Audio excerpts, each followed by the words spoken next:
Hello, YouTube fans and Facebook fans of DX Engineering. It's Thursday afternoon here in the Eastern Time Zone of the USA. It is time for the Manufacturer Showcase. This is a show where DX Engineering brings on one of our manufacturers and we get to talk to them live and you get to ask questions. So if you've got questions today for John, N7JDM, John is with Chameleon. And John, thanks for being here. Yeah, you're welcome. Thanks a lot. Glad to be here. Yeah, Chameleon is an exciting, vibrant company because you're always introducing new products. And John, what do you have for us today? Oh, well, let's think here. We've got, of course, first of all, the big news is we moved into a new location 1st of August, and that's going to help us out with production and staying organized. So that's a big bonus for us. We're very happy to be where we are now. So we've got some modifications to some of our antennas coming up. We've got a working on a different on the different sky loop. We're thinking about doing a 40-meter sky loop. Okay, we're working on that, and some different ways to deploy some of our antennas. Actually, the TDL has been very popular, and some people have quizzed us on some different ways to set it up, and the military is looking at a version of it. So we've got that on the drawing board as well. So it's all keeping us very busy right now. All right, so I'm going to share my screen, John, so we can talk about some of the products that you guys have. And sure. So we're going to highlight some of the products. Let me know when you see my screen. Yep, there it is. Okay. Now, John, correct me if I'm wrong, but this MPass 2.0 is a very, very popular antenna. You are correct. That has been wildly popular. So how does this get deployed? What bands does it work on? I see we're going to have some of these here at the end of the month. Yep. So take us through this. Okay. So primarily the MPass 2.0 is a vertical in-fed antenna using one or both of the supplied whips in the kit. So that is probably the most common way you're going to see that antenna erected. It can also be a in-fed wire antenna by using the supplied wire that's also in the kit. So you've got those two basic operations or configurations, I should say. There is a way to build this antenna out as a rigid rotating dipole with the addition of some additional accessories from us. So that's a third way to entirely different configuration for the antenna. And we're working on a kit to provide the parts needed to make the rigid dipole. That'll be coming soon. So now, does this need a counterpoise? Well, the shield of the coax is always going to be a counterpoise. So whether you need any additional counterpoise wires, it depends on the site situation, what's going on where the antenna is put up. It never hurts to add a counterpoise wire, and there is a 25-foot counterpoise wire included with the kit for that purpose. So whether you want to add additional ones, we make a counterpoise kit that has 4 25-foot wires, and that's also beneficial. It really just depends on how much time and effort you want to use in putting the antenna up. Okay. All right. Let's see here. We got some folks on. If you have a question for John, just go ahead and put it in the chat. And let's see. Lay it on me. John, we've got greetings from South Carolina. November Juliet 4 Zulu. Just purchased a new FTDX10 for portable use, looking at a Chameleon antenna to go along with his new FTDX10. Which is best for portable? What do you think, John? Well, a lot of our antennas are designed to be portable anyway, so that's kind of an open question. Obviously, for the ease of installation, really nothing beats one of the impasse kits, either the 2.0 or the light version. So if that's outside the budget, then there's still a number of antennas. The Mcom 2 is an old standby. It's been around for a while, still works quite well. Mcom 3 portable is good. If they've got room to work with longer wire, the Mcom 3 base, which is 130-foot wire in-fed, also works quite well and has added performance on the low bands due to the longer wire. So any of those antennas would work. The F-Loop 2.0, if you want to do a mag loop, that's also pretty compact as well. So, portability is what most of our antennas are designed for. So you can almost throw a dart and get the right one. And we've got Joe on from Connecticut. It's November Delta 1 Bravo. I have the Mcom 2. Works great for small spaces. Great product. Thank you. You're welcome. Thanks. I'm glad you like it. Appreciate it. That's good. And let's see, German Kilo Mike 4 Mike Papa Yankee, also in South Carolina. I just ordered my MPass 2.0 from DX Engineering. I can't wait. So he's going to have that. Greg, Kilo Fox 0 Charlie Uniform Zulu says, would I need a tuner for the MPass 2.0? We always recommend having a tuner available, depending on the particular configuration of the antenna. Internal tuners may not be able to match the antenna to the radio. So it's always a good idea. If I would certainly try your internal tuner first and see if it's able to match the two together. In many cases, I think it will. In some cases, it may not. So it just depends on some of the variables at the site.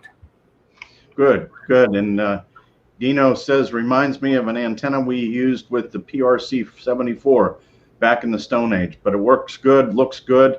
And Kilo Echo 3 Juliet Papa is on. Hello, Mike. And Kilo Bravo 8 November said, I just ordered an MPass 2.0. So thank you all the way around. Yeah, really good. Let's get back into some of the other products here. Okay. And I'm going to share my screen here. And let's see. Let's go back. And let's see here. We're going to go back and take a look at some more of the Chameleon antenna products. We're on with John today from Chameleon. And if you have any questions, you can see the whole line here. Just type in Chameleon on the DX Engineering keyword search, and you'll get all the products. There's lots of things here. Here's the Mcom 3, and you have the slick winders, and let's see here. You've got a fan dipole. That sounds interesting, John. Why don't you talk about your fan dipole? Sure. So the fan dipole for 20 and 40 meters is our first field tunable antenna that you can tune. And there's a procedure listed in the user guide on how to actually tune this antenna. So we've tried to make it as simple as possible for the new ham to get into this with an antenna that they can tune in the field. And so far it's been well received. We're getting calls. People want a 40 to 80 meter version. So that's it's on the back burner for the moment, but I like the idea, and we'll probably move forward with that once we get a couple others off the plate. And so stay tuned for that as well. So you show how to tune the antenna. Yep. That's great. Yep. We're trying to make it easy for the new ham that may not have an analyzer yet, and so this will help those people get started and get the antenna on the air and working like it ought to.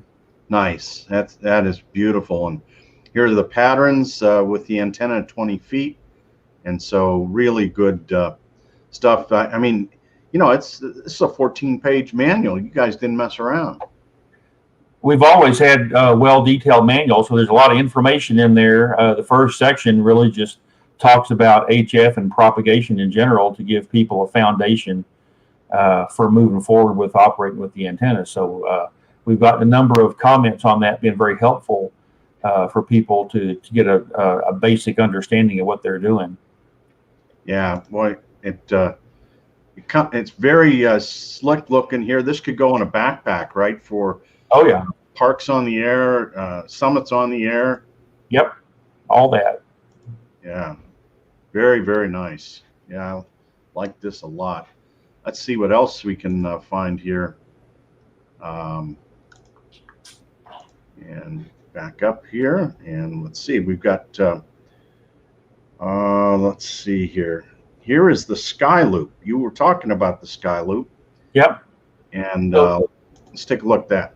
sure. Yeah, the Sky Loop is cut for 80 meters and works quite well.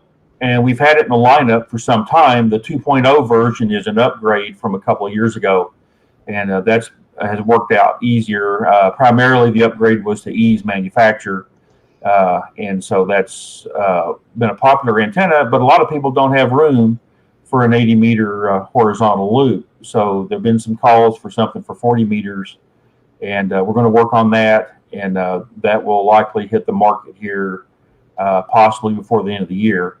And so that'll be another antenna that people with tight spaces can make use of, and works quite well in the 80-meter version. I anticipate that the 40-meter version will also be a good performer if it's installed as we recommend. That's the key to both of these antennas, is to put it like we show it.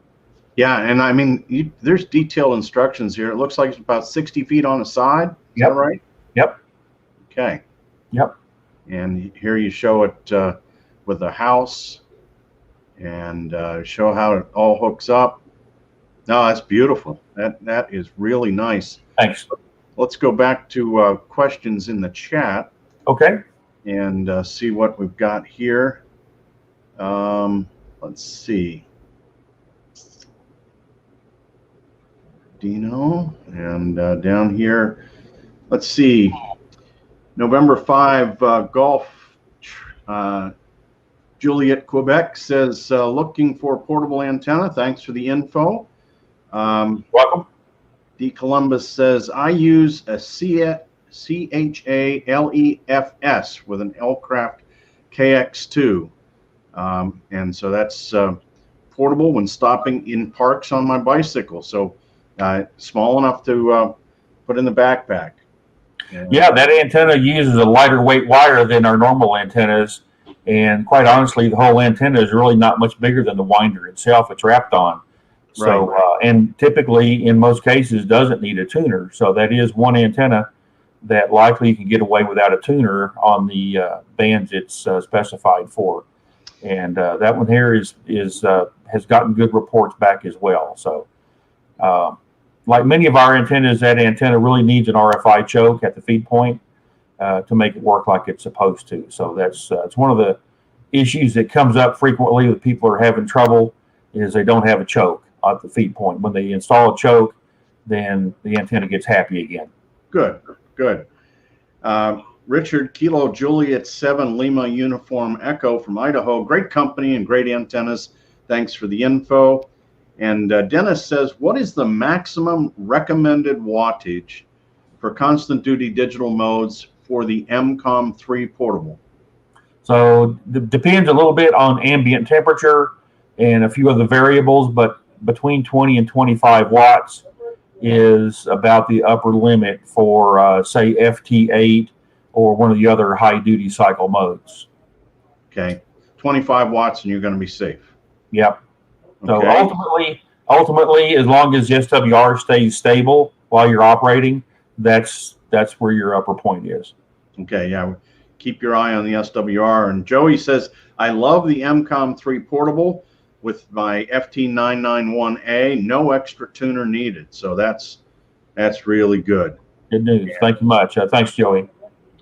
Dennis says he burned his fingers on 100 watts. So we got to be careful. Yeah, I see our friend John Stanford, KF6I, is on an airplane headed east, I think. So that's very cool. Let's any other new and exciting things with Chameleon now that you're in the new place? Well, so the Mcom, the F-Loop 2.0, actually the 3.0 is going to hit the market. It's going to have some additional tuning aids on. It's going to look a little bit different. There's also a little further down the line is the 100-watt loop that people have been bugging us about. In conjunction with that is the remote tuner to go with it, since you probably don't want to sit next to 100 watts in your shack. Those are coming. We're working on them. Those are going to be soon, probably before the end of the year. But you know, if you quote me, I'll say I lied. So you know how things can get in the way. But we're working on it. The next batch of F loops that come in are going to be the new ones, and those will be a nice little upgrade with the additional of a tuning aid to help you get the antenna tuned up. So stay tuned for more information on that one. Cool. K5 Alpha Alpha Lima asked John, are they still working on a high power loop? If so, when? Well, that's the 100-watt loop, yes. It doesn't have a name yet other than 100-watt loop, but yes, we are absolutely working on that. That will be something that can be put outside, obviously, since, as I said, you don't want to be sitting next to that in the shack. So stay tuned. You'll get notifications for all those people who've subscribed to our newsletter. You'll hear more about that as the news comes out. And John asks, can you recommend an antenna for aeronautical mobile? We really don't operate in the VHF mode at all. We don't really have anything at all, certainly not for transmitting. So most of our wire antennas will listen to a broad range of frequencies, so you can take your pick. The least expensive antennas are Mcom 2, and I would get started with that, but quite honestly, it's not really what we're into for up in that range. So for transmit, I don't have anything. And Dennis said he had to order a second bottom cap for his CHA mill whip. He lost his on field day, and it's green, so it's gone. But we have some spares. We have spares on hand. People break them or strip them or cross thread them, so it's fixable. So it's not the end of the world. Right. And Jack W9 Juliet Hotel says, "What's the price range for the 100-watt loop with the tuner?" Don't have any numbers on that yet. Okay, we have a working prototype, but it's too soon yet to get an idea what the retail cost is going to wind up being. So again, stay tuned, and if you haven't subscribed to our newsletter, do that, and you'll hear the news first. Well, John, I can tell you that here at DX Engineering, we're very excited to carry all of your products. They sell very well. You guys stand behind everything. You give a lot of support. The sales team at DX Engineering likes selling your stuff because everybody's happy with it. And good to hear. The manuals are great. We have all the manuals on the website, so it makes it easy. And we're excited about some of the new antennas and the things that you guys are doing. And we wish you the best in the new QTH. Well, thanks a lot. I appreciate it very much, Tim. All right, let's see. Oh, here's one last question here. And it says, I heard about a TDL kit add-on for the MPass 2.0. Do you have a status? Yep, you can get those right now. So the hub kit has the hub and the 25-foot wire required. You'll also need either one or two of the SS17 telescoping whips, depending on if you have one now or not. So that will be able to allow you to turn your MPass 2.0 kit into a TDL. There you go. All right. Well, John, thanks very much for coming on with us today. All right. I hope the viewers had a good time. I know I did. And we'll see everybody tomorrow for the weekend special on Friday. Very good. Thanks, everybody. I appreciate it. Thanks, Tim. 73 from DX Engineering.